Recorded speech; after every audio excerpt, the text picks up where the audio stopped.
Hi, good afternoon, everyone. Thank you so much for joining us. Welcome to EntryPoint, where we take a deep dive into the latest entries from Encyclopedia Virginia with the contributors who wrote them. I'm Patti Miller, the managing editor of Encyclopedia Virginia, and I'm pleased to be hosting today's program on the Virginia Folklore Society. For those of you who aren't familiar with EV, we're a free, reliable multimedia resource that tells the inclusive story of Virginia for anyone seeking to understand how the past informs the present and the future. You can access the entries we'll be discussing today and all the entries in Encyclopedia Virginia at encyclopediavirginia.org. And I will drop a link in the chat to the entry on the Virginia Folklore Society that we'll be discussing today. So you can read that at your leisure and really concentrate your full attention on our wonderful contributors today. A couple of housekeeping notes before we get started. We will have time for questions after the formal program ends, so please put your questions in the Q&A box at the bottom of the screen. And there's also closed caption available for this event, so go to the Show Captions button at the bottom of your screen to turn on closed captioning. Now, I'm very pleased to introduce my colleague, Katy Clune, who wears two hats at Virginia Humanities. Katy is both the state folklorist and the director of our Folklife program at Virginia Humanities. So take it away, Katy. Thank you, Patty, and thank you everyone for spending your noon hour with us. I hope you'll enjoy it. I began work as state folklorist in March 2022, so I can't believe it. It's been over 3 years already, but I really feel like I'm just getting started. But one of my guiding values that I bring to this role is stewarding historical collections of the kind of cultural documentation that the Virginia Folklife Program captures today, that the Virginia Folklore Society captured decades ago. So it really was a wonderful gift to be introduced to Aldona and Daniel so early in my role, and to invite them to contribute this entry to Encyclopedia Virginia. So I'll briefly introduce them and then give Daniel and Aldona the floor for the next 30 minutes or so. Daniel is a working artist, touring both nationally and internationally and releasing music since 2009. If you haven't checked him out, his playing is incredible. It's mind-blowing to me that I know him in this way, but then he's also this amazing musician. Recently, Daniel's been making multimedia projects on the effects of settler colonialism and how it influences climate breakdown in Virginia. And his work has been featured on Virginia Public Media, NPR Science Friday, the Smithsonian Magazine, and Wire Magazine. A nice broad swath of publications. And Aldona earned her PhD from UVA in 2021. Her dissertation was on women folk song collectors. In 2017, she actually, through Virginia Humanities History United program, she completed an internship in Danville. And her research interests are in early 20th century Virginia history, especially regarding folk song collection and the creation of Shenandoah National Park, as well as American women's history in the US South. And she has presented her research at the Library of Congress's American Folklife Center, the American Musicological Society Annual Conference, and the Society for American Music Annual Conference. She's currently working as a grant writer and genealogist, and Aldona lives with Daniel and their cat Little Baby in Madison County, where they grow a big vegetable garden. And we sometimes talk about fun things like squash boars together. So, and Aldona and Daniel, although you could combine your names like that, please tell us more about this EV entry. Thank you so much for giving your time and expertise to us. Great. Thank you, Katy. And thank you everyone for being here today. And thank you, Encyclopedia for Virginia, for giving us a chance to share this research that we've done on the Virginia Folklore Society. We've been researching their work for a good part of a decade, so it's nice to be able to share it in this public format. I am going to share my screen. We got a slideshow. Oop. Oh my God, my bad. There we go. All right, so the Virginia Folklore Society was a collective who was interested in the folk songs and folklore of Virginia. They were active from 1913 to around 2003. And we are going to give you the quick and dirty of the history of the society and their work. So let's just jump into it. We've got a lot of music we want to share with you today too, so we're really excited to do that as well. So like I said, the Virginia Folklore Society was started in 1913, launched by Charles Alfonso Smith. He was an English professor at UVA. The first collecting years spanned from 1913 to about 1924. And in this period, we saw the organization established. We saw the organization establishing a partnership with the state education system. At this time, they were focused on English and Scottish ballads.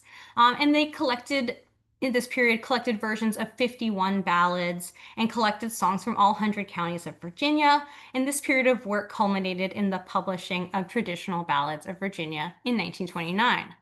So Charles Alfonso Smith was a professor of English at the University of Virginia, and he started the society, and he was really inspired by the work of folklore scholars like Francis James Child of Harvard, who had collected English and Scottish ballads. Smith was among American scholars at the time who were interested in finding American versions of these ballads. And Virginia was seen as a sort of hotbed of ballads because of the large number of people who came to Virginia from England and Scotland and who were living in the mountain regions and considered sort of isolated from modern society, without radio or printed material, even without the ability to, read and write. And so the idea was that these songs were sort of, preserved in amber, or some version of them was preserved by these singers. So Charles Alfonso Smith, in April 17th, 1913, established the Virginia Folklore Society with the aim of collecting Virginia versions of these English and Scottish ballads. He was mostly interested in the text and the poetry of the ballad, being an English professor, and this was typical of the time. Academics were mostly interested in the poetry of the ballads, kind of seeing them as this like English version of poetry, old poetry. So he formed the Virginia Folklore Society, and right from the start, strategies that the Folklore Society had was establishing a partnership with the state education system in order to get a large amount of people collecting ballads so they can collect a lot in a short period of time. So they issued articles in publications from the education system.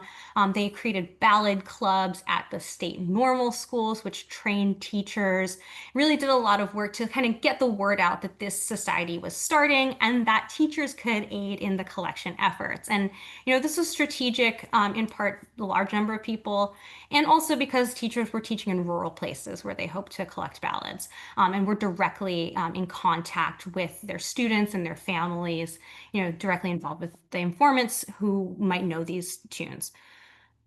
We see 5 teachers kind of emerging as prominent ballad collectors, and this would be Alfreda Peel of Salem, Martha Davis of Harrisonburg, James Granger, who was the president of the Farmville Normal School, which had one of the biggest ballad clubs, Juliet Fauntleroy of Alta Vista, and John Stone of Paint Bank, who was also known as the Knight of the Blistered Heel because he would travel like great distances to find folk songs, and heels would be blistered. It's really hard to overstate the importance of this partnership with the education system, and the leaders of the Virginia Folklore Society are really just like, they couldn't be more effusive in their praise of like this strategy. In 1917, Charles Alfonso Smith wrote in the Virginia Folklore Society's annual bulletin, when the collection effort had really started going. He wrote that Virginia has found and rescued more of these old world treasures than any other single state is due more to the interest and perseverance and intelligence of the teachers than to any or to all other causes. So it's pretty hard to overstate that, right? Later on, his successor, Arthur Kyle Davis, when looking back on this period, wrote in 1930 that, quote, "This plan to link the ballad quest with the educational system of the state constitutes perhaps the most significant and distinctive element of what I call the Virginia method." And just as a note, the teaching profession skewed very much towards women at that time. Normal schools were mostly for young white women. And so the gender breakdown of the Virginia Folklore Society collectors in this early period really skews towards women. I just did a quick breakdown of just the names of contributors so you can kind of see how this works. But, a lot of young women out in the field collecting these songs. In addition to helping the society gather a lot of folk songs really quickly, the teachers actually helped to change, I guess I'd say expand the scope of what the society was collecting, away from just the poetry, but also to the tunes, the music of the ballads. I think I've got theories on this, but I think part of it is, just listening, like being there, listening to the songs themselves, recognizing them as songs. They were also, in times, singers themselves or musicians, or they knew how to do musical notation and kind of, recognize the importance of this. So you see this in letters. Juliet Fauntleroy writing to Alphonso Smith in 1914. She said, "I am surprised to know that so few ballad tunes have been published." And she's probably referring to the work of Francis James Child. She says, "I do hope you'll publish all the airs you can find. Ballads can never live without music. Can you not induce other ballad collectors to write down the music also, or to get some musical friend to do it for them?"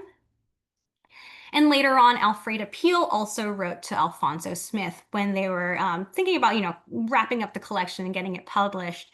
She said, "I have a complete set of music made to all my ballads, made by Miss Evelyn Rex of Richmond. She wrote it this summer. I know they're correct because I've sung by them.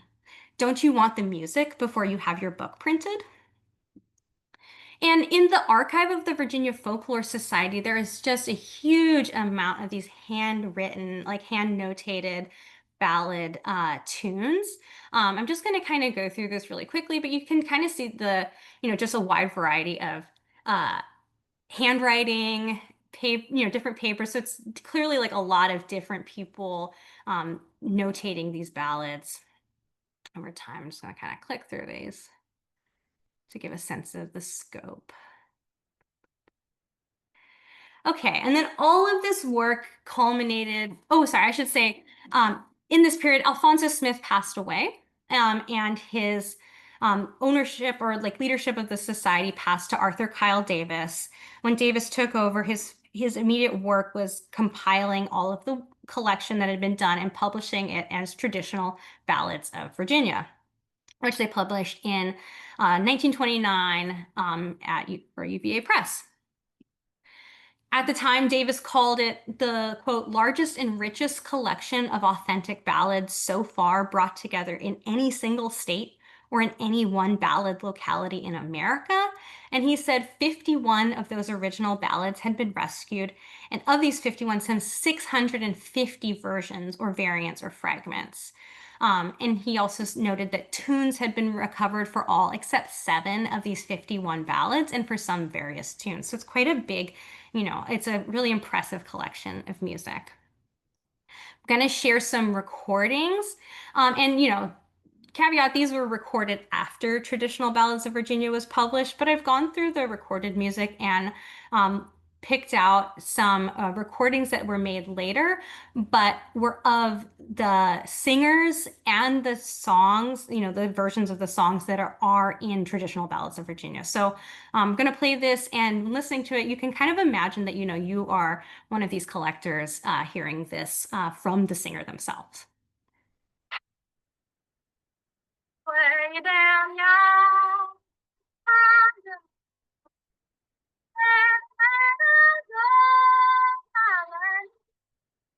I fell in love with my heart.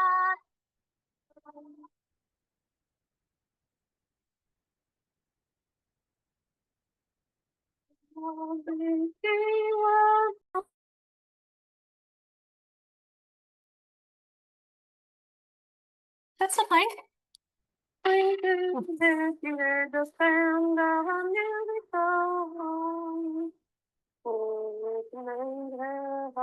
will feel good and firm. For things that it will cover down, preparing something good. Driving on the road, the birds full of flowers, and to see mother goodbye. We drew so to the sun down by side, and we went singing away. Where have you been, down the road, my son? Where have you been, my dear little one? Into my sweetheart, trying to make my bed too. Never played on my heart, and I don't feel like that.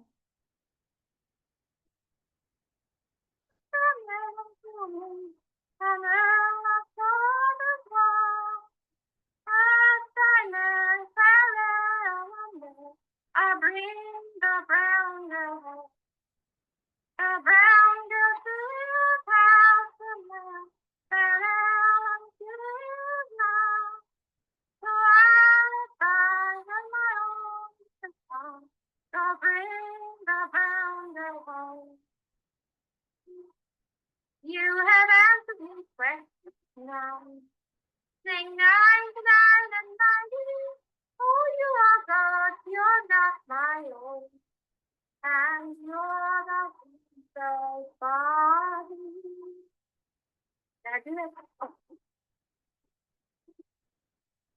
All right, so I just want to say that in this slide, there's links to all of the pages for each recording in the University of Virginia library. So we can make this slide deck available to anyone who wants it, and you can click in and hear the full recordings of each of these tunes that we've got just snippets of today. Oh, I'm going to pass it on to Daniel. All right. Well, yeah, so this next kind of phase of the society is what we're referring to as the recording years, and that is roughly between the publication of Traditional Ballads of Virginia in 1929 to the early 1960s. During this period, the society made 323 phonographic recordings on aluminum discs. They expanded the collection to include folk songs outside of ballads and also non-white tunes. And they published Folk Songs of Virginia Descriptive Index in 1949 and More Traditional Ballads of Virginia in 1960. This era was after the publication of Traditional Ballads of Virginia. The society went into what was referred to over and over again throughout the years as a period of dormancy. And there was really a skeleton crew of folklore workers that were interested in still working on it. A lot of these people were teachers, they were professionals, they had accomplished their goal of publishing the material. And but through that process, they found a incredible wealth of non-ballad material in Virginia, and there was a lot of conversation about what they were going to do with it. Davis was aware of a new technological breakthrough in the field of field recordings that were able to be done through instant discs. And from about 1930 to 1932, he really struggled to figure out how to get funding for a field recording trip or series of trips, or even have access to these machines. This was very new technology, and this was during the early Depression years, so obviously, funds were limited.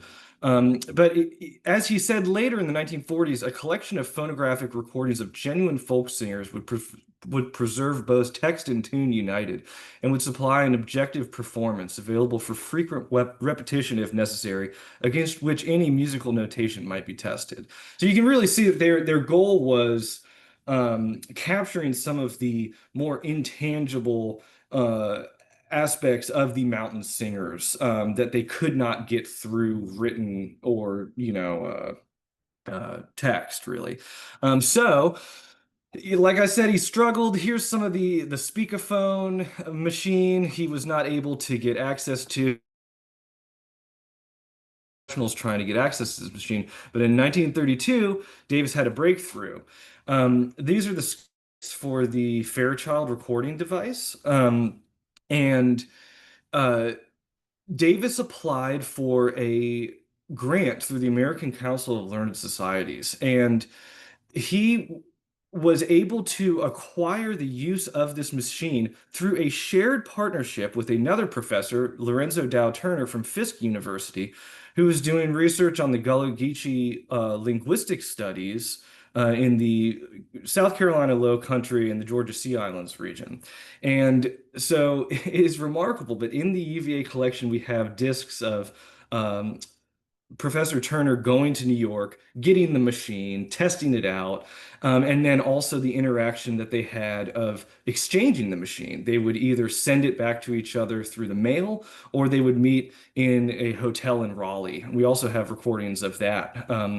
But they had, in my opinion, a remarkable working relationship for this era. The correspondence is not extensive in the archive, but it does show that they had a friendship, and they shared information on the machine and shared materials, and even bought each other some, thorn needles or replacement discs, that kind of thing.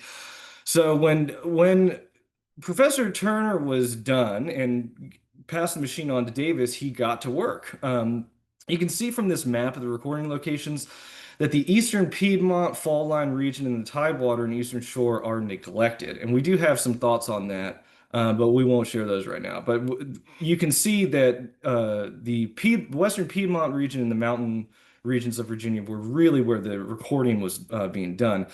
There's a photo of Davis with his Ford coupe and the recording machine attached to the back of his Ford. And he went to different locations throughout the state, sometimes at the normal schools where they had electricity, or they would also go to places like a train station where they had access to electricity, and they would bring the singers in. In several locations, they did do some rural field recordings and interviews, but you can see that this was over the course of 4 years, and he was really moving around the state. Here are some photos from that era from some of the different collectors in the society. These are singers and fiddle players and just different people that they were working with. And here is an example of one of the aluminum disc from the Fairchild machine. Charles Purdue Jr. would later say that these are among the earliest field recordings of folk song in this country. And I'm of the opinion that this work really was a inspiration for a lot of the 1930s era folklorists that were going out and saying, wow, we can really do this too. Davis was really of that early era with the groove disc, specifically the grooved disc recording equipment. The wax cylinder material did predate this, but we're specifically talking about groove disc. And I do think it's interesting that these were cut, well, it was more of an embossing process, but this was used with a thorn needle from a plant that cut that into the soft aluminum. And the recording quality is pretty remarkable for how, for what they had. And, in the back here, we have some photographs of the index field work that he was doing. Speaking later, looking back on this era, Davis said the campaigns of the 1930s brought a total of 3,119 folk song items to the Society's collection. The more recent phase of the Society's collecting has brought a total of 2,469 items, representing all types of folk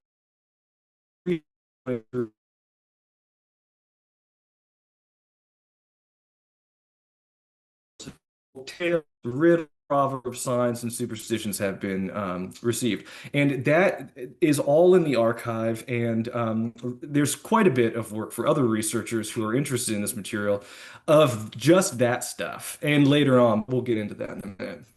Here is a little video that we put together with some audio of the non-ballad and ballad material and some photographs of some of the performers. So the ballad of Bellamy by Miss Ruby Bowman, Laurel Folk, Virginia.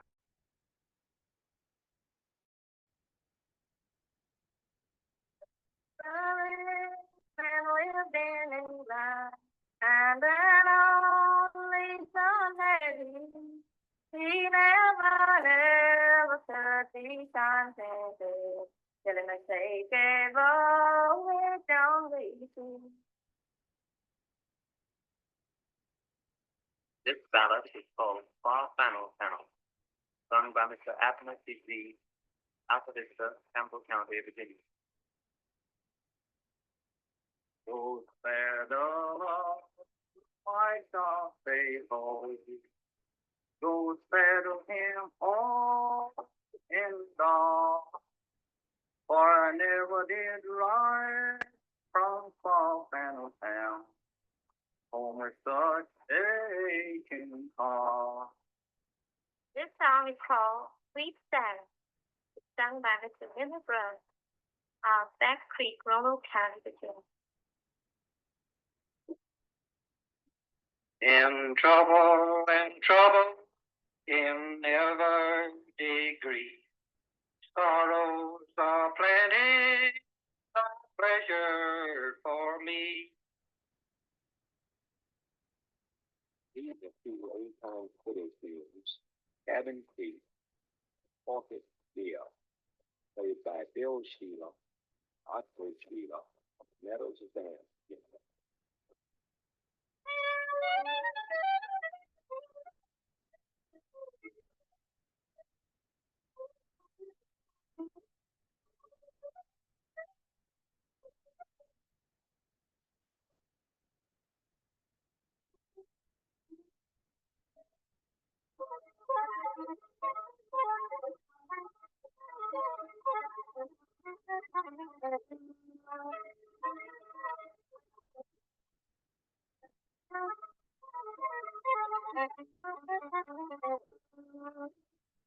This is a spiritual called Prepare Me, Lord, sung by the Gospel Train Quartet at Charlottesville, Virginia.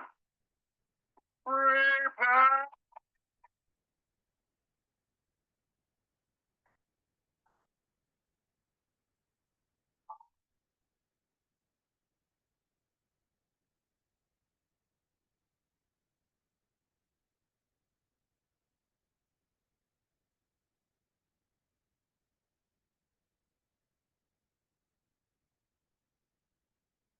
This is the old ballad of Barbara Allen, sung by Mrs. Fanny Grubb of Roanoke County, Virginia.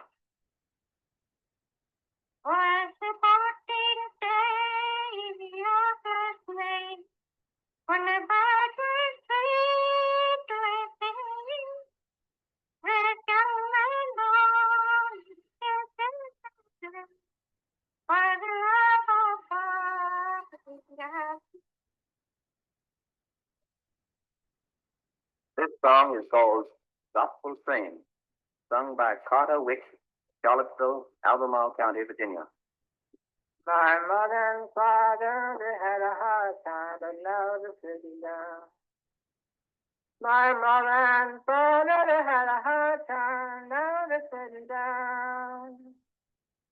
My mother and father, they had a hard time, working down here again that time.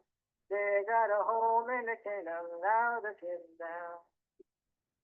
This is a fiddle tune called Sir Henry, played by Mr. J.S. Witt of Salem, Roanoke County, Virginia.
All right, and like Aldona said earlier, here is a list of some of the tunes that we played today, and these will all be available, and a lot more if you want to do your own digging in the UVA online resources.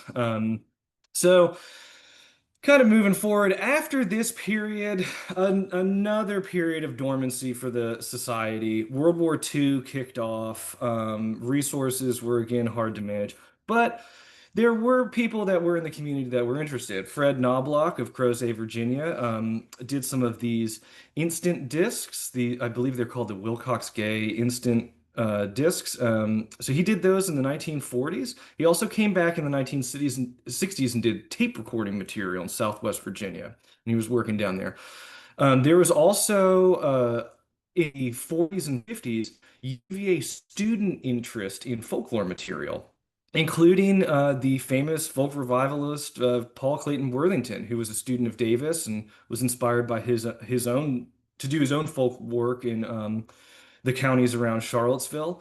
And I believe that they really showed Davis that there was interest in a new generation of folklorists, and that some of this material that he did in the 1930s, was relevant to a younger generation.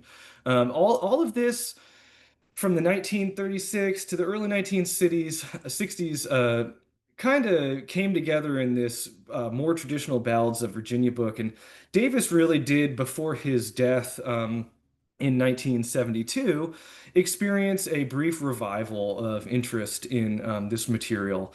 And after his death, Aldona will now take the last part of our presentation to the most recent section of the Virginia Folklore Society. Yeah, I guess I should say second most recent because it does live on as Virginia Folklife now. But in the early 1960s, before his death, A.K. Davis recognized that, in the 60s, there was a folk revival. Folklore and folk songs were popular again. And Davis wrote an article in the UVA magazine saying, now is a great time to revive the Virginia Folklore Society. And, several people took up his call and revived the society, most notably Charles and Nancy Perdue, who became the new kind of leaders of the Virginia Folklore Society. During this period, the Virginia Folklore Society was incorporated as a nonprofit.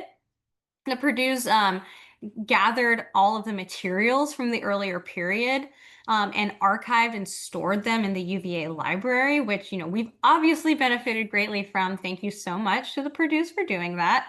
They also preserved the aluminum disc recordings as tape in the Library of Congress before they were recently digitized.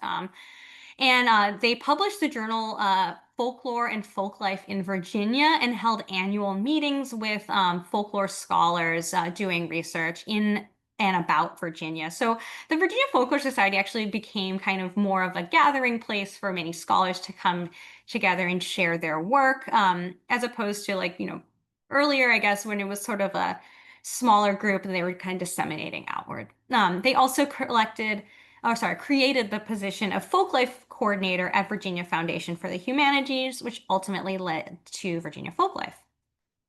Here is a picture of Chuck and Nan Perdue in front of their house in Madison County. Their work was really prolific. Their work has actually now been archived and is in the UVA library, and there's so much to dig into that we really just don't even have time for today, unfortunately. But they published volumes of folk tales from Virginia, like recipes, food folklore, narratives from Virginia ex-slaves, narratives from the Great Depression, and then I have Folklore and Folklife in Virginia, the magazine, or the annual journal that they started in 1979. These are in UVA Library Special Collections. As far as I can tell, they have not been digitized, but there's just such a wealth of information in there that I think that this alone is worth getting into. I just have the table of contents for the first issue, and we can just see the wide range of scholarship that is in these journals. Just in the first issue, the table of contents, we've got the Black banjo playing tradition in Virginia and West Virginia. We've got Tippy Rhodes, a Black street dancer in Charlottesville, Virginia. Got insult and slander in 17th century Virginia. We've got communicating with critters, which is actually a really fun one. that I really enjoyed reading that one. We got Black Music and Tales from Jefferson's Monticello. We've got A Street Cry from Suffolk, Virginia. Fresh Peanuts is the best of all. And we've got a bibliography of vernacular architecture in Virginia. So just a wide range of, scholarship on folklore and folklife in Virginia. At this time too, one of the focus for the Purdue's was the Piedmont blues guitar tradition. And they really worked closely, particularly with John Jackson of Woodville, Rappahannock County, who is just a really excellent player. We're going to just play a really short clip. I don't know, we want more John Jackson. Wish we had more time, but here's a short clip. This is him playing at Middletown, and Chuck Purdue is actually introducing him. So here we go. Our next performer this evening is John Jackson, a man who was born and raised over in Rappahannock County, where he played the musical tradition of the times around the FT Valley, Sperryville, and Woodville for house parties and dances. He grew up, he learned some of his repertoire from his father, played guitar and banjo, his mother, who played accordion and sang spirituals, from miscellaneous traveling musicians of the time, and some from 78 phonograph records. And now he's going to give you a little sampling of these different kinds of music.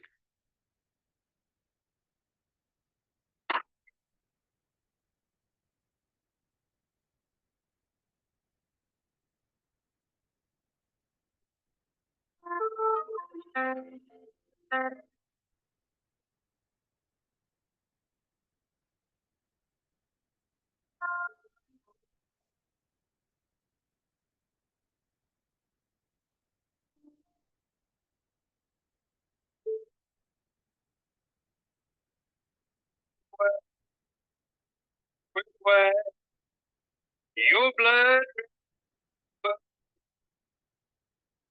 fine back when the all too late rise.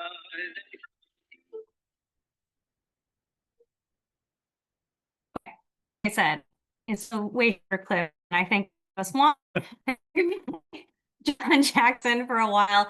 But I do have the link here in the deck for the full.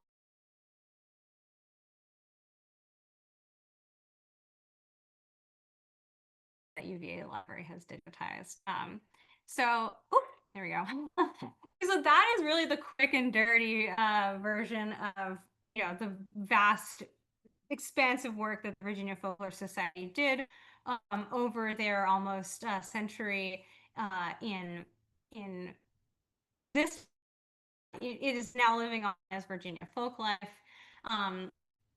Thank you so much to UVA Library One for having this material, and also Steve Villarreal, the audio-visual preservation, for digitizing all this stuff. It's a real treat to be able to share it with you all today. I hope the audio was fine.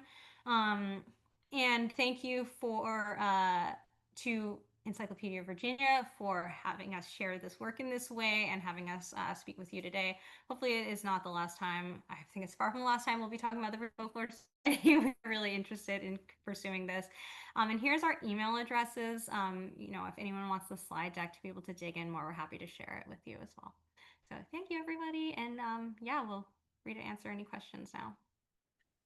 Thank you so much, Aldona and Daniel. That was amazing. Just incredible collection of history, but also for sharing that music. It's really wild to be able to sit here connecting over Zoom, over the airways, and listening to people who couldn't imagine this kind of technology, and how to drag that stuff around the mountains to record. I am going to drop in the chat something our media editor found that's in the entry that you guys did, which is one of the pieces that you mentioned of other miscellaneous kind of superstitions, and because it's so interesting. It's called If a Girl Wants to Be Married, and there is a whole sketch of what to do with a key, a Bible, and a string for a ritual if you want to find out who your future spouse might be. So I dropped that in the chat. You can check that out, and that just gives you a sense of really the depth of this collection beyond just the music. So we have a bunch of questions for you. The first one is, and you talked about this really briefly, but why was the kind of fall line Tidewater region not really part of the collecting, do you think, or do you know? You want to take that? Or? So I think a part of it is was influenced by the way that the Virginia Folklore Society started and that emphasis on the English and Scottish ballads.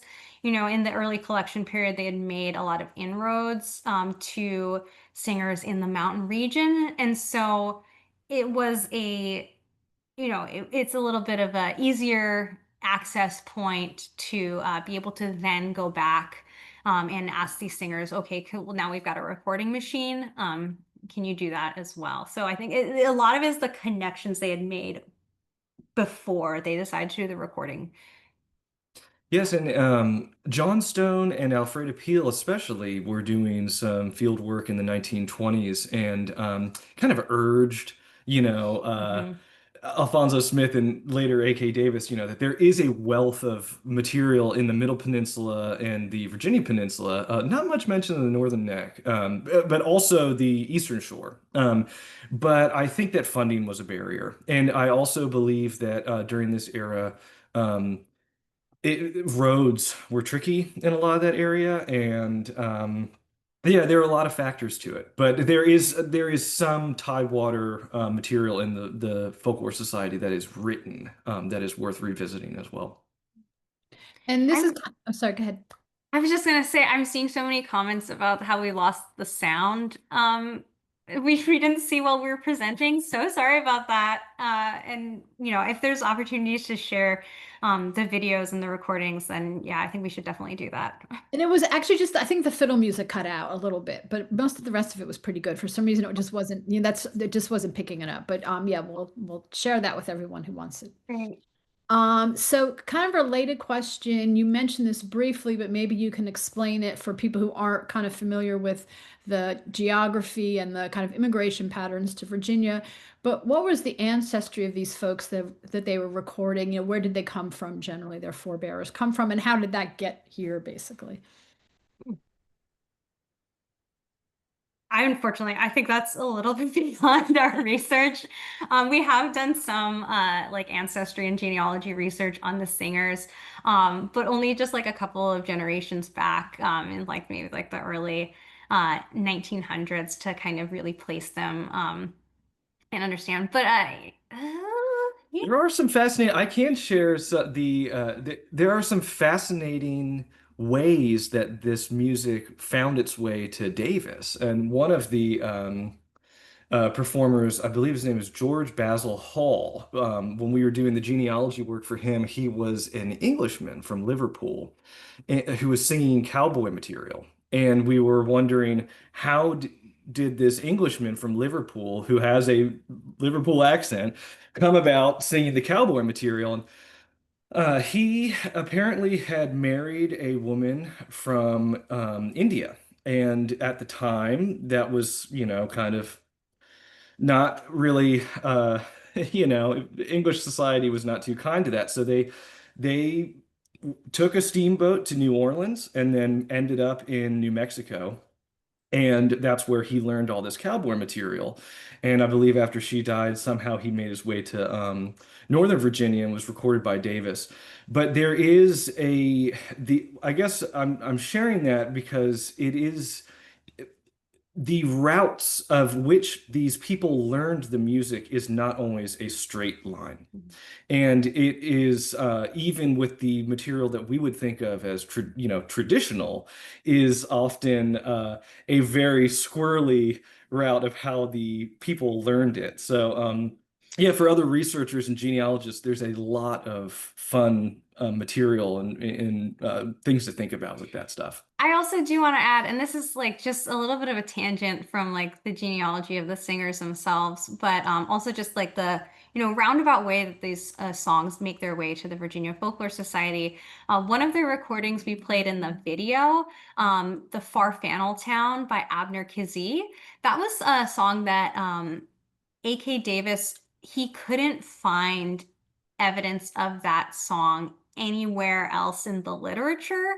And so he was like, I think until his death was unsure of like where this song came from, even though it has like the sort of form that you would expect from a ballad, the sort of narrative.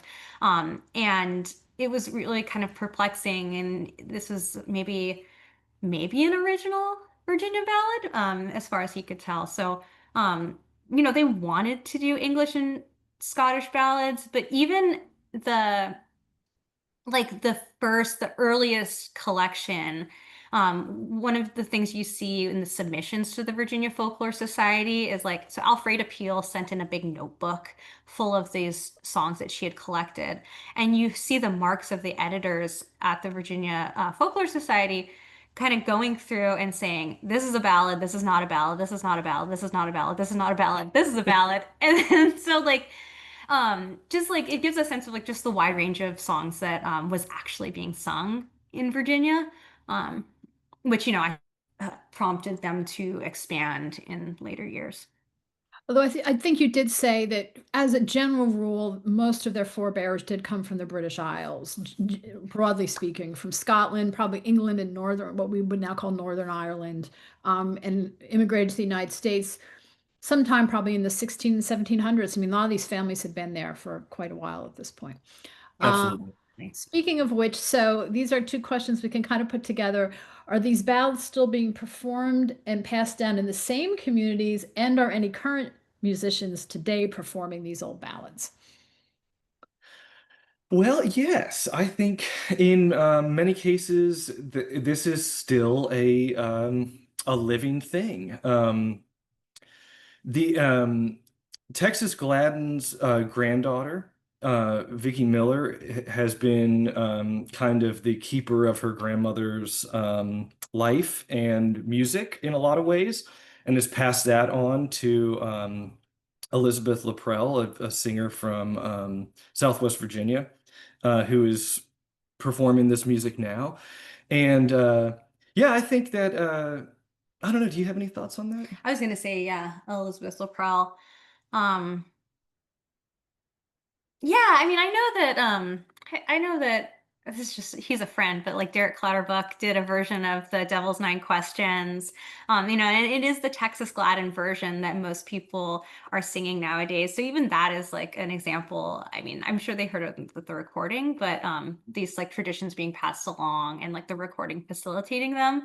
I think one of the great things actually with these tunes being recorded is that, now tunes being recorded and now digitized is that there's a lot more opportunity to really pick up the thread or you really connect, especially because the location of where the ballads are recorded is, part of the information. So you can really get a geographical sense of where these were from and maybe connect that way.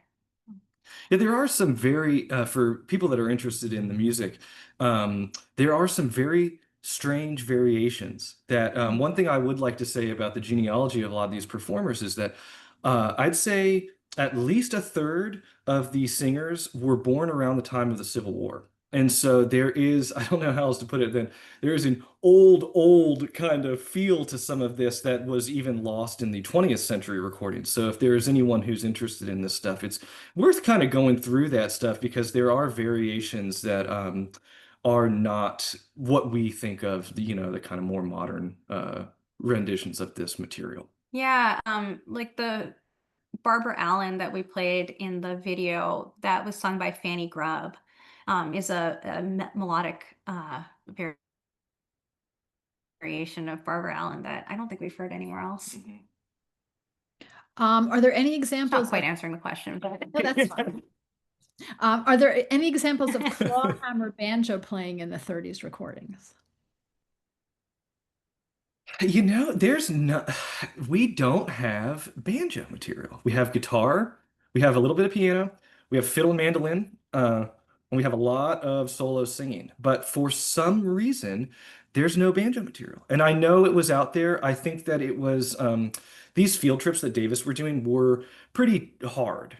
He writes about how weather, timing, even getting the people to come out from these very isolated neighborhoods to the train station in, whatever town they were in or county, was difficult.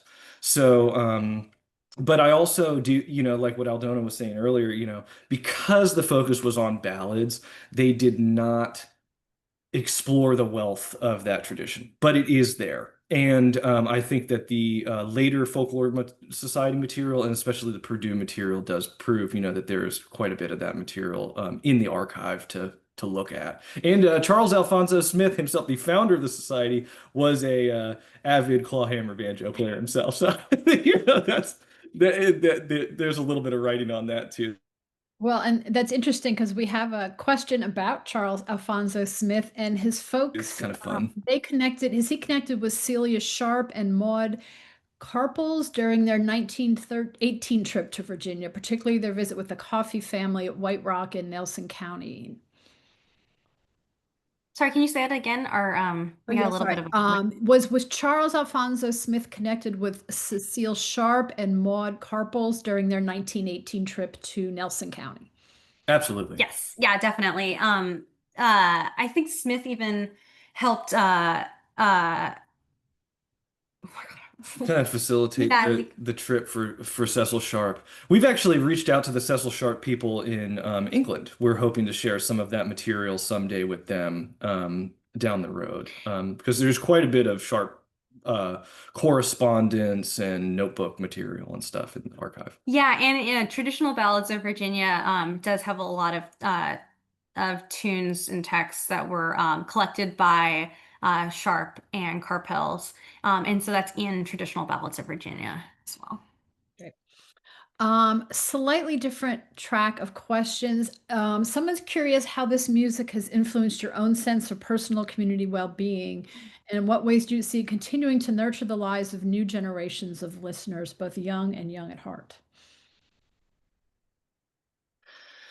Well, I'll try to answer this quickly, but it has been a education for me, that a lot of the work of people like, and this is not to downplay or to, disparage anyone's later work, but people like Lomax and later folklorists that kind of homogenize the sound and history of a lot of this music. The Virginia Folklore Society has really showed me that the way this material was taught, distributed, enjoyed in communities is a lot more complex. There is a lot more subtlety to the story. Especially like Alfred, well, Texas Gladden is known to have sung The Devil's Nine Questions, but the story of how that song made it into the repertoire is actually much more interesting than Alan Lomax going down to, see the Gladdens and recording it. And a lot of that material is in these unpublished manuscripts. It also gives me a great understanding of just daily life of the time, in a lot of the unpublished manuscripts and stuff, which has really been kind of some of the most fun stuff for me personally. Yeah, I totally agree with that. I really like just the idea of like these songs just being a part of people's daily lives, I think is inspiring. And another thing that's been inspiring, I think for both of us, is the way that the Virginia Folklore Society set out to organize themselves. And they wanted a system where the society was like run by like no one person. I mean, there was leaders, but like the way that they set it up is they want it to be owned by no one person. Any proceeds or profits that they got were split amongst or were used for projects or members, and the material belonged to the society and no one person. And so that's a real spirit that we like in our research and the way that we want to share this stuff. So and I think the Purdue's they did like a annual meeting, and they call it like the non-friends, like the non-conference. And it's just like a Thanksgiving time meeting at their house. And I just love that like kind of, low barrier, real kind of informal way of sharing knowledge and sort of creating this sort of collective knowledge base. Which is probably a great segue to throw it back to Katy. We do have some questions about whether the work of the Folklore Society is continuing, so that's a great segue to throw that back to Katy. Well, thank you all. That was amazing. And yeah, I'll get in touch with you so we can share out especially the archival video. I really enjoyed that. Yes, so lots of periods of dormancy, challenges with funding. I can certainly relate to that. In regards to, I see some people in the questions have also asked, is the Virginia Folklore Society continuing? Um, Aldona and Daniel probably maybe know more about sort of how it wound down in the early 2000s than I do. But just being in my role and meeting them and meeting all the people I have in the last few years, I see Malcolm Smith is in this webinar audience, another musician scholar. We're gonna reboot. We're gonna have a sort of Virginia Folklore Society reunion or interest meetup, a bit of a non-ference, if you will, both in person and online this fall. In person, we invite you to join us at the Richmond Folk Festival on Saturday, October 11th, 6:30 to 7. Come out, say hello, make a new friend, and then we'll be back online with Daniel and Aldona on, I believe it's Wednesday, November 19th, 5:30 to 7, at which point I'll share more about what Virginia Folklife is doing today. We'll share more recordings, but also hear from our peers in the field who are interested in this content, interested in cultural documentation, and want to keep the conversation going. I don't know that the society is going to be rebooted to the full extent that it once was, but I think there could be a lot of good that comes out of just establishing ways to be in connection with each other. So I keep your eye out on Virginia Humanities emails and website for the registration details. I'll put those events in the chat. And then I just briefly also wanted to mention that, yes, Elizabeth Laprelle, Texas Gladden fan, sings her songs and trained Elsa Howell, a young ballad singer from Roanoke, in our apprenticeship program. So beautiful through line to Virginia Folklife today. And another one I noticed was you had in that 30s archives compilation some members of the Sheeler family in Meadows of Dan. We have I think it's a great grandson, Dane Sheeler, coming to Richmond Folk Festival. So still playing the music, you know, amidst so much change, there is still some continuity, which of course is why traditions are so fascinating to unpack. Patti, I think we're running out of time, but I hope to be able to see more of the faces of everyone online joining us today, interested in this in one of our more casual meetups later in the fall. Thank you so much, Katie. Yeah, it's time for us to wrap things up. Thank you to our panelists and to Katie and everyone who tuned in today to hear about the Virginia Folklore Society. If you found today's event valuable, please consider becoming a supporter of Encyclopedia Virginia during our Back to School campaign, where thanks to the generous support of the Murphy Family Foundation, we're able to match every dollar up to $5,000 that will go to Encyclopedia Virginia.